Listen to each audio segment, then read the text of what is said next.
Hello everyone, I hope आप सभी लोग अच्छे होंगे। आज मैं आ गई हूँ आपके पास एक न्यू वीडियो लेके, जो कि हमारी सर्व शिक्षा अभियान के ऊपर है। इसमें हम देखेंगे कि सर्व शिक्षा अभियान कब आया था और इसका क्या मतलब होता है और इसके कौन कौन से एम्स थे, ऑब्जेक्टिव थे, जो कि इसमें हम देखेंगे। फिर उसके बाद में हम देखेंगे कि इसमें कौन कौन सी मेजर स्कीम्स आई थी जो कि इम्प्लीमेंट की गई थी। तो ये वीडियो आपके लिए बहुत ज़्यादा हेल्पफुल होने वाली है, तो मेरे साथ इस वीडियो को लास्ट तक की ज़रूर से देखिएगा। यहाँ पे मैंने इंपॉर्टेंट पॉइंट्स कवर किए हैं, जिसकी वजह से ये वीडियो आपके लिए बहुत ज़्यादा बेनिफिशियल होने वाली है। चलिए वीडियो को शुरू करते हैं बिना टाइम वेस्ट करे। सर्व शिक्षा अभियान। Sarva Shiksha Abhiyan is a government sponsored programme in India. ये एक गवर्नमेंट का प्रोग्राम है हमारे भारत देश में। That aims to provide universal access to elementary education for all children in the age group of 16 to 14। यहाँ पे क्या है, 14 साल तक की बच्चों के लिए समान जो शिक्षा है वो प्रोवाइड करने का सुझाव रखा गया था। एलिमेंट्री एजुकेशन जो है वो सभी स्टूडेंट्स को प्रोवाइड करने के लिए बोला गया था, जिसमें कि 14 ईयर्स तक की यहाँ पे आपकी एज की लिमिट दी गई थी। The programme seeks to ensure that all children regardless of their background, location और socio economic status have access to quality education and are able to complete 8 years of elementary education.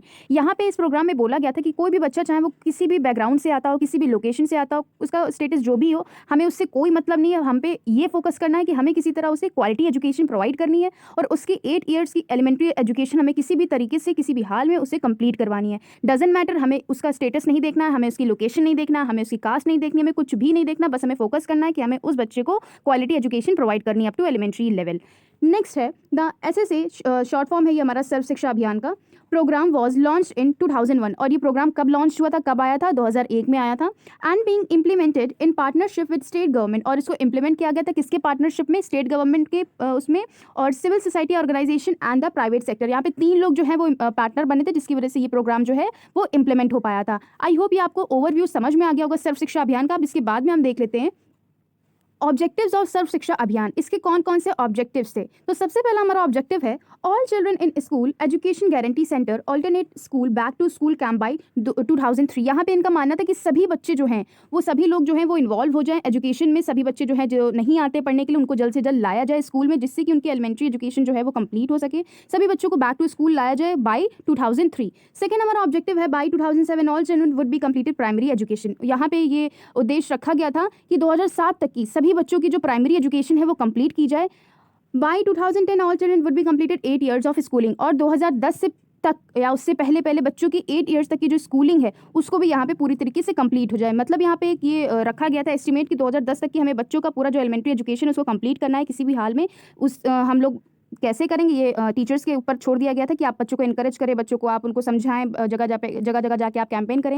ये सारी चीज़ें उनको कहा गया था, लेकिन यहाँ पे ये डेट यहाँ पे दे दी गई थी, ईयर यहाँ पे दे दी गई थी कि इस ईयर तक की आप यहाँ पे 8 years ऑफ स्कूलिंग जो है आपको कंप्लीट करवानी है किसी भी हाल में, और 2007 तक की आपको प्राइमरी एजुकेशन जो है वो बच्चों को कंप्लीट करवानी है। नेक्स्ट हमारा ऑब्जेक्टिव है यूनिवर्सल रिटेंशन बाई 2010। और जो बच्चे ड्रॉप आउट कर देते हैं, जो बच्चे किसी सिचुएशन की वजह से या किसी वजह से बीच में ही अपनी स्टडीज़ को छोड़ देते हैं, उस चीज़ को भी हमें 2010 तक की जो है वो कम कर देनी है। हमें ये सब चीज़ों को बहुत ज़्यादा ध्यान देना है। नेक्स्ट हमारा ऑब्जेक्टिव है there should be community ownership through effective decentralisation. और जो हम कह सकते हैं कि यहाँ पे हमें कम्युनिटी ओनरशिप पे भी फोकस करना है कि सभी जो कह सकते हैं कि जब कोलैबोरेटिव मैनर में काम करेंगे तभी चीज़ें और ज़्यादा इफेक्टिव तरीके से हो पाएंगी। और इसका कह सकते हैं कि जो मॉनिटर करेगा वो कौन करेगा? तो यहाँ पे ये बात कही गई थी कि लोकल गवर्नमेंट जो है वो इन सारे डिसीजन मेकिंग को देखेगी किसके? कम्युनिटी ओनरशिप के। आई होप ये आपको ऑब्जेक्टिव क्लियर हो गए होंगे।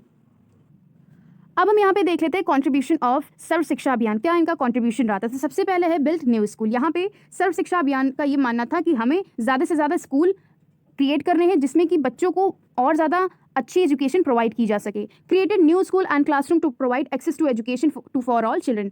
सेकेंड हमारा train teacher, provided training and support to teachers and improve in teaching quality. यहाँ पे ट्रेनिंग दी जा रही थी टीचर्स को, जिसकी वजह से उनकी स्किल्स और कह सकते हैं जो टीचिंग क्वालिटी उसको इम्प्रूव किया जाए, जिसकी वजह से वो इफेक्टिव टीचिंग जो है वो स्टूडेंट्स के सामने डिलीवर कर सके। नेक्स्ट हमारा पॉइंट है increase enrolment, encourage more children to attend school specially girls and disadvantage group. यहाँ पे क्या है कि बहुत ज़्यादा एनरोलमेंट को इनकरेज किया जा रहा था कि ज़्यादा से ज़्यादा जो बच्चे जो हैं वो अटेंड करें स्कूल को, और जो स्पेशली गर्ल्स हैं जो कि बैकवर्ड ग्रुप से आती हैं, SC ST ग्रुप से आती है, तो उनको नहीं आने को दिया जाता है स्कूल। उनका मानना होता है कि लड़कियां बस घर के लिए बनी हुई हैं, बस लड़कियां इधर उधर घूमेंगी नहीं, हमें सिर्फ उनको घर का काम देना, हमें स्कूल नहीं भेजना। कुछ लोगों की थिंकिंग आज भी यही है। तो हमें इस पर ध्यान देना है कि ये सब चीज़ें ना हो पाए, और लड़कियां भी जो बैकवर्ड क्लास से भी आती है, डिसएडवांटेजेस ग्रुप से भी आती हैं, वहाँ पे उनको भी हमें इन्वॉल्व करना है। नेक्स्ट हमारा पॉइंट है improved infrastructure, upgraded school facilities including toilets, drinking water and libraries. और जो हमारे गवर्नमेंट स्कूल में जो इंफ्रास्ट्रक्चर है उनको भी हमें क्या करना है, इंप्रूव करना है, अपग्रेड करना है। जो हमारी ड्रिंकिंग फैसिलिटी है उसको भी हमें सही करनी है, अच्छी करनी है। जो हमारे टॉयलेट की फैसिलिटी है तो उनको भी हमें सही करना है, अच्छा करना है,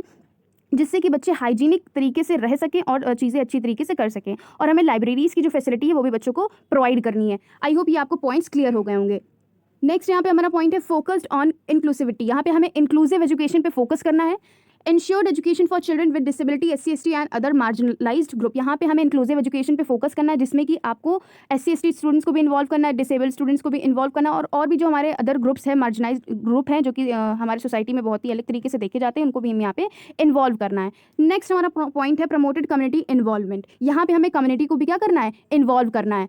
encourage parents and communities to participate in school management and education। यहाँ पे हमें encourage करना है पेरेंट्स को भी और कम्युनिटीज़ मेंबर्स को भी, जिसकी वजह से वो स्कूल मैनेजमेंट की जितने भी प्रोग्राम्स हैं, जितनी भी उनकी स्कीम्स हैं, उन पे वो पार्टिसिपेट कर पाएँ और अपना योगदान दे सकें। नेक्स्ट हमारा पॉइंट है enhanced curriculum, developed a child centre curriculum focusing on language, math, science and social science. यहाँ पे हमें अपने करिकुलम को भी इन्हांस करना है, हमें चाइल्ड सेंटर करिकुलम यहाँ पे रखना है, जिससे कि वो फोकस कर सके किसमें, लैंग्वेज पे, मैथ्स पे और साइंस पे और सोशल साइंस पे। नेक्स्ट हमारा पॉइंट है monitored progress, track student performance and school progress to identify areas for improvement. यहाँ पे हमें मॉनिटर करना है बच्चों की प्रोग्रेस पे कि कहाँ पे बच्चों को दिक्कत हो रही है, कहाँ पे बच्चे लैग कर रहे हैं, जिसकी वजह से हम और ज़्यादा उसमें इंप्रूवमेंट कर पाएँ, उस एरिया को हम और ज़्यादा अच्छा कर पाएँ। तो हमें ये सब चीज़ें करनी है। आई होप ये पॉइंट्स आपको क्लियर हो गए होंगे।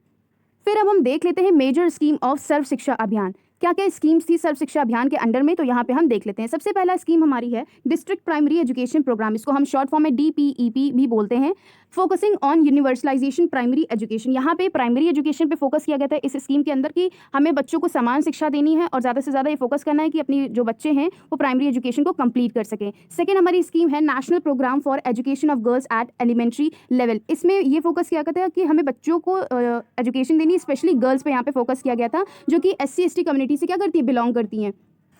नेक्स्ट हमारी स्कीम आ जाती है कस्तूरबा गांधी बालिका विद्यालय। ये स्कीम बहुत फेमस है, आप लोगों ने सुनी भी होगी। Residential school for girls for SC/ST and minority communities. यहाँ पे रेसिडेंटल स्कूल जहाँ पे बच्चे जो है रह सके, स्पेशली गर्ल्स के लिए स्कीम थी, जहाँ पे गर्ल्स जो है वो रह सके। कौन सी गर्ल्स की यहाँ पे बात की गई है, जो माइनॉरिटी कम्युनिटीज़ से बिलोंग करती हैं, SC/ST से बिलोंग करती हैं, उनके लिए एक रेसिडेंटल स्कूल बनाया गया था, जहाँ पे उनके रहने की भी व्यवस्था की जा सके अच्छे से, और उनको खाने पीना भी अच्छे से मिल सके, और उनको कह सकते हैं कि क्वालिटी एजुकेशन भी प्रोवाइड कर सके। नेक्स्ट हमारा स्कीम है teacher training programmes. Sarva Shiksha Abhiyan conduct various teacher training programmes to enhance the skill. यहाँ पे टीचर ट्रेनिंग प्रोग्राम्स को भी लाया गया, जिससे कि टीचर्स की जो स्किल्स हैं, जो मेथड्स हैं, उनको भी इंप्रूव किया जा सके, जिससे कि इफेक्टिव टीचिंग जो है वो बच्चों के सामने क्या डिलीवर हो सके। नेक्स्ट हमारी स्कीम आ जाती है mid day meal scheme, implemented under Sarva Shiksha Abhiyan. This scheme provide free meals to school children to improve their nutritional level and encourage their regular school attendance. यहाँ पे आप देखते हो कि जितने भी गवर्नमेंट स्कूल होते हैं वहाँ पे उनको मिड डे मील जो है वो प्रोवाइड की जाती है, जिसकी वजह से ये फोकस किया जा रहा है कि बच्चों का जो न्यूट्रिशनल लेवल है, बहुत सारे जो स्टूडेंट्स हैं जो बहुत ही बैकग्राउंड